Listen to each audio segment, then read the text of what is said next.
సంకల్పం అయి ఉండాలి. అటువంటి సంకల్పం అయితేనే భగవంతుడు మనకు తెలుస్తాడు. ఉరికే గుడికెళ్ళి గంటకొట్టి పరమేశ్వరుని ఏది కోరితే అది ఇవ్వడు. మనకి ఏది అవసరం అవుతుందో, ఏది ఉపయోగపడుతుందో అది మాత్రమే ఇస్తాడు. అటువంటి శివ కళ్యాణ సంకల్పాన్ని మీ అందరి చేత కూడా చెప్పిస్తూ అందరూ కూడా నమస్కారం చేసుకుని సభక్తి పూర్వకంగా నమస్కారం చేయండి. భక్తి అనేటువంటిది కావాలి భగవంతుడికి. ఎప్పుడూ కూడా పరమేశ్వరుడికి భక్తి అనేటువంటి వస్తువు మాత్రమే కావాలి.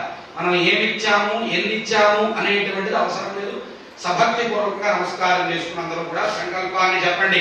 మమ అస్మాకం సహ కుటుంబానాం యోగ క్షేమ స్థైర్య ధైర్య వీర్య విజయ అభయ ఆయురారోగ్య ఐశ్వర్య అభివృద్ధి అర్థం ధర్మార్థ కామ్య మోక్ష చతుర్విధ ఫల పురుషార్థ సిద్ధ్యర్థం ఐహిక ఆముష్మిక శుభ ఫల అవాప్తి అర్థం ఆధ్యాత్మిక ఆదిభౌతిక ఆదిదైవిక సమస్త తాపత్రయ నివృత్తి అర్థం రాజద్వారే రాజముఖే సర్వదా దిగ్విజయ ప్రాప్తి సిద్ధ్యర్థం సమస్త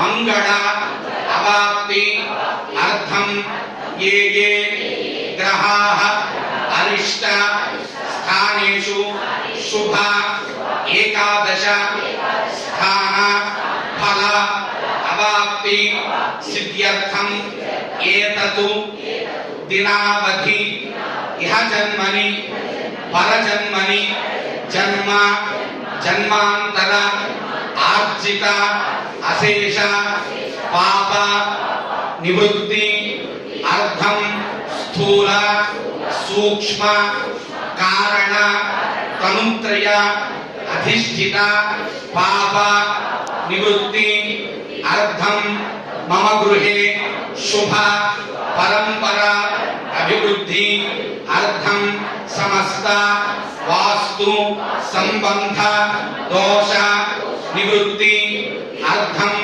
మమ గృహే లక్ష్మీ నివాస సిద్ధ్యర్థం అలక్ష్మి పీడ పరిహార సిద్ధ్యర్థం ధనకనక వస్తువాహన ధేనుకాంచన పుత్ర పౌత్ర అభివృద్ధి అర్థం అణిమాది అష్టైశ్వర్య సిద్ధ్యర్థం మమ దేహస్థిత బాధిత సకల రోగ నివృత్తి ద్వారా సంపూర్ణ దేహ ఆరోగ్యత సిద్ధ్యర్థం మమ వంశాభి వృద్ధ్యర్థం మమ గోత్రాభి వృద్ధ్యర్థం సంకల్పిత ఆచరిత మాఘమాస విశేష ఏకాదశి ప్రయుక్త శ్రీ విశాలాక్షి సమేత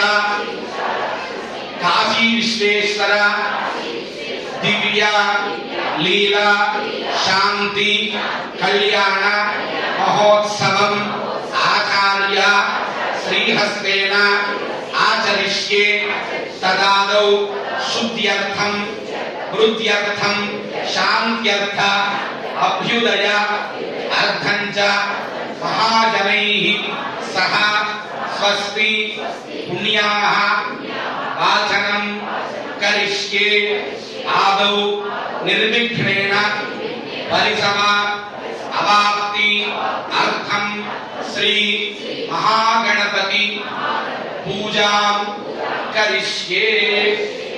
ఓం తరంగ కలశారాధనం కరిష్యే.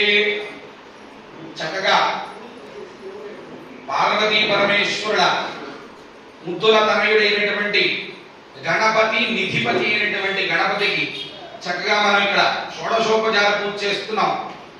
శివపార్వతుల కళ్యాణం జరుగుతుంది నాయన, నీవు వచ్చి విఘ్నాలు అనేటువంటివన్నీ కూడా పోగొట్టాలి. ఎటువంటి విఘ్నాలు అంటే ఒక మంచి పని చేస్తున్నప్పుడు లేదా ఇంట్లో కూర్చొని ఏ దైవనామస్మరణో లేదా ఒక పుస్తకం తీసేదైనా చదువుదాం అన్నప్పుడే మనకి అనేక మంది రాక్షసులు